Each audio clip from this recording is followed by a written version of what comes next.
नमस्कार। दबंग संवाद के एक नए एपिसोड के साथ मैं अजय मिश्रा दबंग आपके सामने फिर उपस्थित हूं। आज 1 जनवरी है। वस्तुतः एक नए साल का आरंभ, वर्ष 2023 आज प्रारंभ हो रहा है। लेकिन मैं आपको नए वर्ष की शुभकामनाएं दूं। निश्चित रूप से आप सबको मैं शुभकामनाएं प्रदान करता हूं। उसके पहले एक बहुत बड़े विषय पर आपका ध्यान लेकर के आना चाहता हूं। पिछले कुछ वर्षों से बहुत विवाद उत्पन्न किया गया इस देश में और उसको लेकर के बहुत सी चीजें हुई। उस कहानी का नाम है भीमा कोरेगांव का युद्ध, जिसमें तथाकथित दलित चिंतक, तथाकथित अंबेडकरवादी अपने आप को महारों की पेशवाओं पर जीत बताते और उसका स्मारक पर जाकर पता नहीं कौन सी विजय का जुलूस निकालते हैं, कौन सा विजय दिवस मनाते हैं। मुझे कुछ भी समझ नहीं आया। तो मैं कम से कम इतिहास के कुछ पन्नों से, कुछ शोधों से, कुछ आर्काइव्स से, अभिलेखागारों के दस्तावेजों से उस कहानी का कुछ हिस्सा आपके सामने लेकर आया हूं। इस देश की जनता के जनार्दन के सामने लेकर के आया हूं। इस पूरे राष्ट्र के, पूरे विश्व के समक्ष रखना चाहता हूं उस चैनल के माध्यम से कि आप उसको सुने, आप उसको देखें और उसके बाद ये तय करें कि जो इस देश में नरेटिव्स गढ़े जा रहे हैं, जो चल रहा है, ये वास्तव में क्या है। और एक निवेदन और करूंगा कि आप चाहते हैं कि विचार का प्रवाह बना रहे, आगे वैचारिक अधिष्ठान पूरी तरीके से चलता रहे, तो चैनल को सब्सक्राइब अवश्य कर लें और बेल आइकन का बटन दबा लें, ताकि आगे आने वाले वीडियोस आपको निश्चित रूप से समय पर मिलते रहें, आपके और हमारे विचारों का आदान प्रदान होता रहे और ये सिलसिला अनवरत यूं ही चलता रहे। चलिए बात करते हैं उस भीमा कोरेगांव के युद्ध की, जिसके लिए ये नए नए नाटक, नए नए नरेटिव किए जा रहे हैं। घटना 31 अक्टूबर 1817 की है। ईस्ट इंडिया कंपनी का कप्तान फ्रांसिस स्ट्रेंटो अपने 500 सैनिक, 300 घुड़सवार, 2 बंदूकें और 24 तोपों के साथ पूना से रवाना होता है रात 8 बजे। रात भर की यात्रा करता है और सुबह 10 बजे ये टुकड़ी भीमा नदी के किनारे जब पहुंचती है तो सामने क्या पाती है कि देव पुरुष, भारत के वैश्विक, भारतीय सत्य के निर्माताओं के वंशधर, भारत के भूगोल के महारक्षक, शौर्यमान पेशवा बाजीराव द्वितीय अपने योद्धाओं की क्षमता के कैलाश के साथ उसका मुकाबला करने के लिए सामने खड़े। उनके नेतृत्व में 20,000 की मराठा सेना उनके पीछे खड़ी है और इस विशालकाय सेना का उद्देश्य क्या था कि पूना को फिर से स्वतंत्र करवाना है। लेकिन कंपनी के उस दस्ते ने उन्हें मार्ग में रोका और परिणाम कि कप्तान स्टेंटो की जो फौज थी उसमें कुछ ब्रिटिश अधिकारी, स्थानीय मुसलमान और दक्कड़ और कोंकण के महार शामिल थे। यह ऑर्गेनाइजेशन स्ट्रक्चर था स्टेंटो की सेना का। अब अगर विश्लेषण करें दोनों ओर की तैयारियों का, तो उसमें पेशवा बाजीराव द्वितीय की जो तैयारी थी वो बहुत अधिक कुशल और बहुत अधिक आक्रामक थी। इसे देख करके कप्तान स्टेंटो की हवा खराब हुई और उसने नदी को पार कर सामने से हमला करने की बजाय पीछे ही रहने का फैसला किया। अब क्या हुआ कि अपनी सुरक्षा के लिए उसने उस नदी के उत्तरी छोर पर एक छोटा सा गांव था जिसका नाम था कोरेगांव, उसको बंधक बनाया और वहां अपनी चौकी बना ली। अब एक छोटी सी 4 दीवारी से घिरे हुए इस भीमा कोरेगांव के पश्चिम में 2 मंदिर थे, बिरोबा और मारुति के, और उत्तर पश्चिम में नागरिक बस्ती थी। कंपनी के दस्ते ने क्या किया, कोरेगांव के घरों की जो छतें थी उनका उपयोग पेशवा की सेना पर दृष्टि रखने के लिए किया। स्टेंटो ने अपनी बंदूकें गांव के दोनों छोरों पर, जो सड़क के रास्ते और जो नदी के किनारे थी, एक एक बंदूक तैनात की। अब वो पेशवा की ओर से हमले की, आक्रमण की प्रतीक्षा करने लगा। हालांकि पेशवा ने कंपनी के दस्ते पर अभी तक कोई आक्रमण नहीं किया, क्योंकि उनके पास 5,000 की एक अतिरिक्त अरबी पैदल सेना आ रही थी, जिसका कि वो इंतजार कर रहे थे। और जैसे ही वो टुकड़ी उनसे जुड़ी तो बाजीराव द्वितीय ने आक्रमण का उच्चार किया और दोपहर के सूरज के जवान होते ही पेशवाओं के 1800 सैनिक कोरेगांव के द्वार पर आ चुके थे। अब दोपहर तक ही वे दोनों मंदिर बिरोबा और मारुति पेशवा बाजीराव द्वितीय ने कंपनी से मुक्त करवा लिए। भीमा नदी को पार करके हमला शुरू कर दिया और दोपहर के आसपास पेशवा के 900 सिपाही, कुछ इतिहासकार 1800 बताते हैं कि पहुंच गए। पेशवा ने गांव को अपने अधिकार में लिया और जब शाम हुई तो नदी के किनारे वाली एक बंदूक 24 तोपों में से 11 तोपें मराठा सेना ने नष्ट कर दी थी। ब्रिटिश सरकार ने उसके बाद आंकड़े प्रकाशित किए। 1910 में एक दस्तावेज आया, इसका नाम था मराठा एंड द पिंडारी वार, जिसमें कंपनी के नुकसान के आधिकारिक आंकड़े ब्रिटिश गवर्नमेंट ने दिए, जिसमें लिखा है कि 24 तोपों में से 12 को नष्ट कर दिया गया और 8 को हताहत कर दिया गया। और उसके बाद मराठा सेना ने विंगेट, स्वांस्टन, पेटिसन और कनेला नाम के 4 कंपनी के अधिकारी भी मार दिए। हमला इतना तीव्र था ये कि परिस्थितियों को देखते हुए कप्तान स्टेंटो को बची हुई टुकड़ी ने आत्मसमर्पण की गुहार लगाई। कप्तान स्टेंटो ने इस आत्मसमर्पण की गुहार को स्वीकार किया और वर्तमान कर्नाटक के सिरूर गांव की तरफ भाग गया। अब कप्तान स्टेंटो के पीछे हटने के निर्णय के बाद भी ब्रिटिश इतिहासकार उसकी जबरदस्ती प्रशंसा करते हैं। लड़ाई के 4 साल बाद ईस्ट इंडिया कंपनी स्टेंटो और उनकी सेना के नाम कोरेगांव में एक स्तंभ खड़ा कर दिया।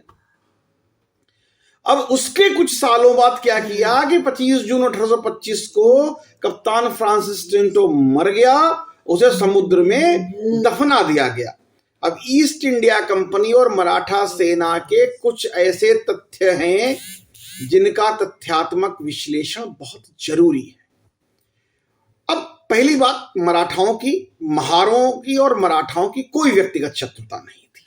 ये लड़ाई ब्रिटिश ईस्ट इंडिया कंपनी और पेशवा बाजीराव द्वितीय की मराठा सेना के बीच में लड़ी गई, जिसमें महारों ने अंग्रेजों का साथ दिया। ब्रिटिश ईस्ट इंडिया कंपनी की तरफ से अपने देशवालों के पास, अपने देशवासियों के विरुद्ध, अपने पेशवा बाजीराव द्वितीय के विरुद्ध महार ईस्ट इंडिया कंपनी की तरफ से लड़े।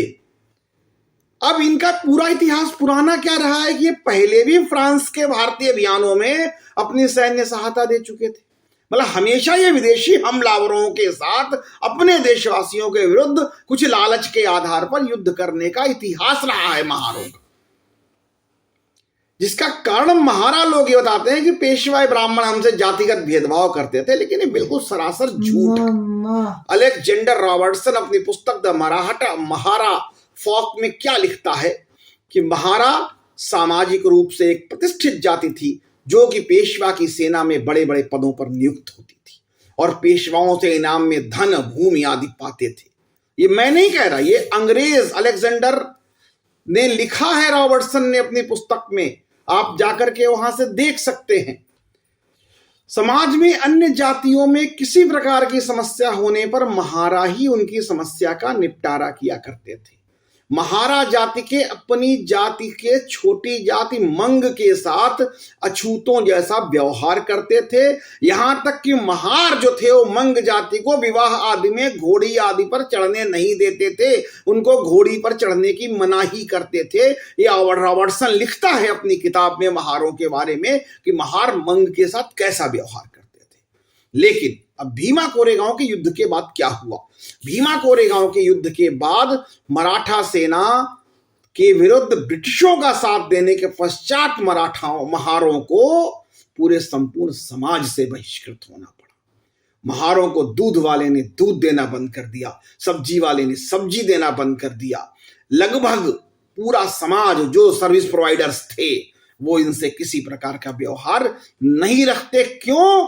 कि इन्होंने क्या किया था ब्रिटिशों का साथ दिया था, अपने देशवासियों के विरुद्ध वो जो पाप किया था इन्होंने, देशद्रोह का जो पाप किया, अंग्रेजों के साथ लड़े अपने पेशवा के विरुद्ध, तो उस पाप के भागीदार से पूरा समाज इनका विरुद्ध हुआ, जिससे कि जितने सर्विस नाइयों ने बाल काटने से मना किया, दूध वाले ने दूध देने से, सब्जी वाले ने सब्जी देने से, इनको एक प्रकार से समाज बहिष्कृत कर दिया गया। अब जो पानी भरने का स्टोरी सुनाई जाती है वहीं से शुरू होती है कि सार्वजनिक जलाशयों से पानी भरने और पीने की भी मनाही कर दी गई। क्यों? क्योंकि इन्होंने गद्दारी की देश के साथ, ब्रिटिश आर्मी की ओर से लड़े, किसके विरुद्ध? अपने राजा के विरुद्ध, अपने देश की सेना के विरुद्ध।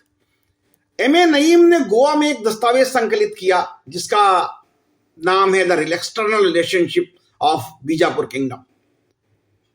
उसमें लिखा है कि महार क्या करते थे? पुर्तगालियों के व्यापारिक केंद्रों की चौकीदारी करते थे।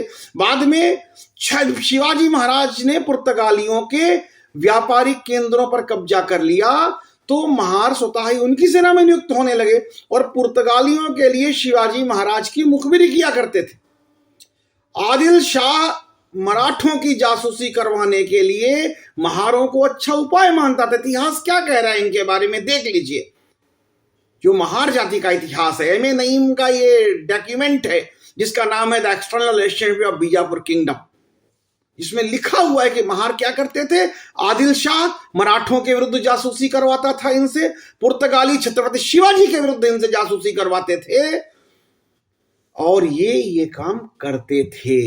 अर्थात इनका इस प्रकार के कार्य करने का इतिहास रहा है। वैसे किसी भी आप पूरे इतिहास को पलट डालें, किसी इतिहास की पुस्तक को देख लें, मराठा सेना की हार का, पराजय का कहीं कोई रत्ती भर उल्लेख नहीं है। सभी स्थानों पर क्या लिखा है कि कप्तान स्टोरंटो स्वयं की जान बचा करके भाग गया, जिसे कि डिफेंस ऑफ कोरेगांव, ब्रिटिशर्स ने battle of Koregaon, victory of Koregaon नहीं कहा, डिफेंस ऑफ कोरेगांव, जिसमें अपनी रक्षा करने के कारण स्टोरंटो को जान बचा करके भागना पड़ा।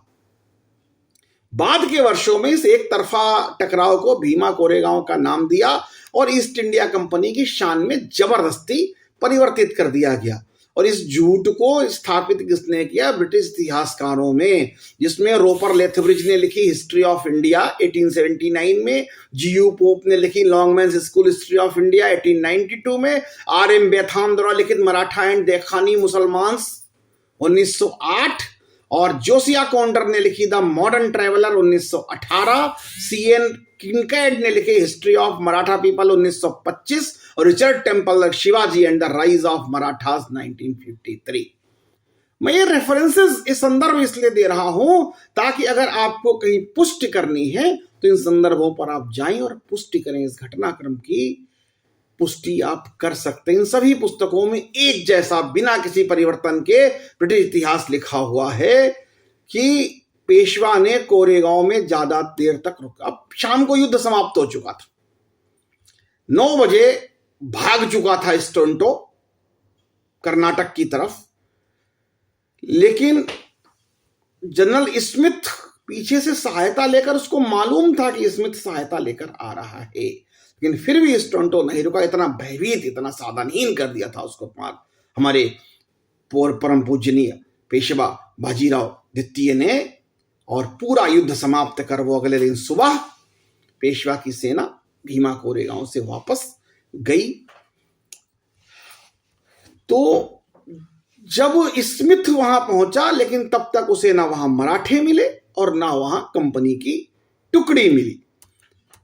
उसके बाद 1923 में प्रतुल सी गुप्ता ने एक किताब लिखी, Bajirao the east India company 1796 to 1818। यहां भी पेशवा की हार का कोई उल्लेख नहीं है, बल्कि उसने कंपनी के नुकसान के ही आंकड़े प्रस्तुत किए। प्रतुल सी गुप्ता ने लिखा कि रात के 9 बजे लड़ाई रुक गई थी। यहां एक गौर करने वाली बात क्या है कि प्रतुल सी गुप्ता के मुताबिक पेशवा की सेना अगले दिन सुबह कोरेगांव से रवाना हुई। इसका अर्थ क्या हुआ कि स्टोरंटो तो रात में ही भाग गया था, जबकि उसे ज्ञात था कि उसकी सहायता के लिए इस जनरल स्मिथ की एक बड़ी सेना पीछे खड़ी थी, लेकिन न उसके पास अपनी जान बचाने का समय था और न हथियार। जिससे वो लड़ सकता। अब कोरेगांव के टकराव का एक अन्य विरोधाभास और क्या है, वर्तमान में इस गांव में जो कथित ब्रिटिश शौर्य स्तंभ, जिसे महारा 500 महारों के शौर्य का प्रतीक बताते हैं, वो जो स्तंभ खड़ा हुआ है जिसमें 49 मरने वालों के नाम लिखे हैं, 49, और जबकि स्वयं ब्रिटिश इतिहासकारों लोपर लेथविज ने लिखा है कि साल 1879 में अपनी पुस्तक हिस्ट्री ऑफ इंडिया में कि ईस्ट इंडिया कंपनी को 79 सैनिकों के मरने अथवा घायल होने की पुष्टि हुई है। 2 साल पहले उससे 1887 में सीकॉक्स एडमंड द्वारा लिखित short history of the Bombay presidency में कप्तान स्टंटो के 175 सैनिकों के मारे जाने का उल्लेख है। अब एक बात ध्यान देने योग्य, पूरे युद्ध घटनाक्रम में वीडियो लंबा हो रहा है, मैं बात को समाप्त करने जा रहा हूं। पूरी इतिहास मैंने आपको बताई, अब विवेचना करने के लिए आप सक्षम हैं कि इस महायुद्ध में जो महार दलित थे वो किसकी ओर से लड़े, ब्रिटिश ईस्ट इंडिया कंपनी की ओर से। और क्यों लड़े, ताकि भारत अंग्रेजों का गुलाम हो सके, और पेशवाई ब्राह्मण इसलिए लड़े ताकि भारत हमेशा स्वतंत्र रह सके। उसके उपरांत ही भारत इन दोहरियों का सीम सहयोग पाकर कंपनी मजबूत हुई, पेशवा धीरे धीरे अकेले होते गए। फिर वो निशंसता का जो अंग्रेजों का ब्रिटिश ईस्ट इंडिया कंपनी का खेल शुरू हुआ, उसके बाद क्या हुआ हर मन उससे परिचित है। और उसके बाद इस कंपनी और ब्रिटिश क्राउन ने भारत के सभी वर्गों पर जितने अत्याचार, नरसंहार और अमानवीय व्यवहार किए, उस पर इतिहास भरा पड़ा है। स्रोत बहुत सारे हैं, बात को यहीं समाप्त करूंगा। आज चूंकि तारीख ऐसी थी, ये उल्लेख करना जरूरी था, इसलिए मैं आपके बीच में आया। और ये दस्तावेज सलामत रहें, ये इतिहास आप तक पहुंचे और फर्जी नैरेटिव गढ़ने वालों को उनका आप समुचित उत्तर दे सकें। प्रयास सिर्फ इतना ही है। बहुत बहुत धन्यवाद। अगले किसी वीडियो में ऐसे ही किसी विषय के साथ फिर एक बार आपके सामने उपस्थित होंगे। तब तक के लिए सुरक्षित रहिए, सचेत रहिए, जागृत रहिए। हर हर महादेव। भारत माता की जय।